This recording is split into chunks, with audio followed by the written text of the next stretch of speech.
তো সরাসরি চলে যাব আগরতলায়। সেখানে এই মুহূর্তে জনসভায় উপস্থিত হয়ে গিয়েছেন মুখ্যমন্ত্রী মমতা বন্দ্যোপাধ্যায়। তৃণমূল সুপ্রিমোর আজ এই জনসভা, যে জনসভায় কানায় কানায় পূর্ণ হয়েছে আগরতলার এই স্টেডিয়াম, এবং দেখতে পাচ্ছেন মঞ্চে এই মুহূর্তে উপস্থিত রয়েছেন মমতা বন্দ্যোপাধ্যায়।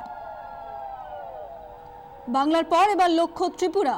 আগরতলায় তৃণমূল নেত্রীর আজ সভা, এবং সেই সভাকে কেন্দ্র করেই কিন্তু সকাল থেকে তৎপরতা নজরে আসছে, উৎসাহ নজরে আসছে। এখন আপনাদের সামনে বক্তব্য রাখবেন সাংসদ মুকুল রায় মহাশয়।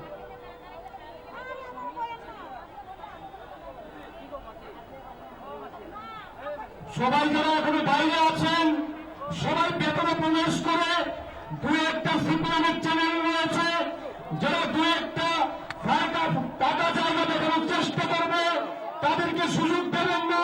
সবাই ভেতরে প্রবেশ করুন, সিপিএমকে সুযোগ নেই। এই লড়াই মমতা ব্যানার্জির লড়াই। বাংলা জয়ের পর এবার লক্ষ্য ত্রিপুরা, এবং সেখানেও বাম দুর্গে ফাটল ধরাতে বদ্ধপরিকর তৃণমূল কংগ্রেস। তৃণমূল সুপ্রিমো মমতা বন্দ্যোপাধ্যায় তিনি পৌঁছে গিয়েছেন সেই সভা মঞ্চ থেকে। সেই সরাসরি ছবি আপনারা দেখতে পাচ্ছেন 24 ঘন্টার পর। এখানে উপস্থিত যার জন্য আপনারা সকলে এখানে এসে উপস্থিত হয়েছেন, আমাদের পশ্চিমবঙ্গের মুখ্যমন্ত্রী, সারা ভারত তৃণমূল কংগ্রেসের সভানেত্রী মমতা বন্দ্যোপাধ্যায় আছেন, আমাদের সারা ভারত তৃণমূল কংগ্রেস সহসভাপতি মুকুল রায় আছেন, আমাদের এখানকার সভাপতি, এখানকার বিধায়করা, এখানকার নেতৃবৃন্দ, এবং আমার সাথে আসা আমার মন্ত্রিমণ্ডলের সদস্য।